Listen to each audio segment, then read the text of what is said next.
Yes, hello guys! For today's video, ituturo ko sa inyo ang version ko ng paggawa ng kimchi. Ang nagustuhan ko dito sa kimchi guys, napaka-versatile niya na side dish. Pwedeng-pwede siya sa tuyot na mga pagkain, may sabaw, saka sa mga may sarsa na ulam. At isa pa sa dahilan yung nakakapag-stock ako ng maramihan nang hindi nasisira sa ref. May time din kasi na nagsasawa kami dito sa kimchi, kaya minsan nagtatagal ang kimchi sa ref. Umaabot din ng ilang buwan, and then pagbabalikan naman nakakainin, pwedeng pwede pa talaga siya. Kaya once na affordable yung ingredients ng kimchi sa market, mag-iimbak talaga ako guys, kasi never pa akong nasiraan ng kimchi. First process guys, yung aalisin ko yung matatandang dahon dito sa napa cabbage, then ikakat natin sila. After kong maikat yung gulay guys, hindi ko muna sila binanlawan. Aasinan natin yung mga yan para matanggal yung pait na katas ng gulay. Hindi ko ipipigain guys, so magkukusayang magtutubig. Isi-set aside ko muna yan guys. Mag-aantay ako ng mga ilang oras, 3 or more hours.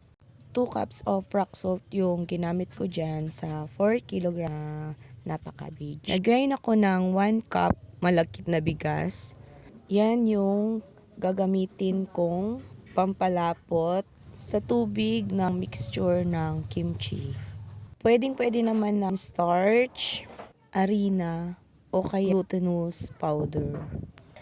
Mas bet ko lang talaga yan guys kasi para lang gagawa ng Alam nyo naman siguro yung guys. Ito yung pinapadodo sa bata kapag walang gatas noon.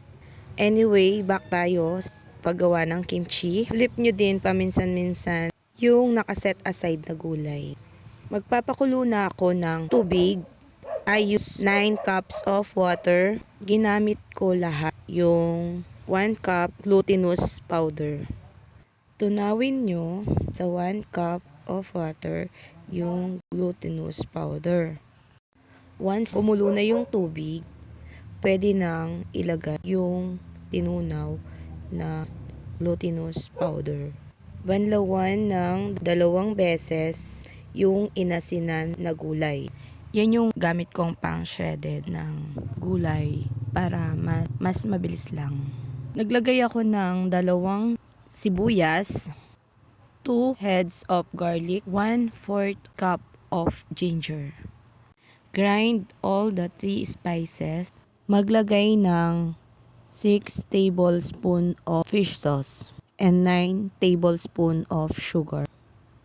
Mix everything including gochugaru, carrots, radish, and onion leaves. Mix everything, then put onto clean containers.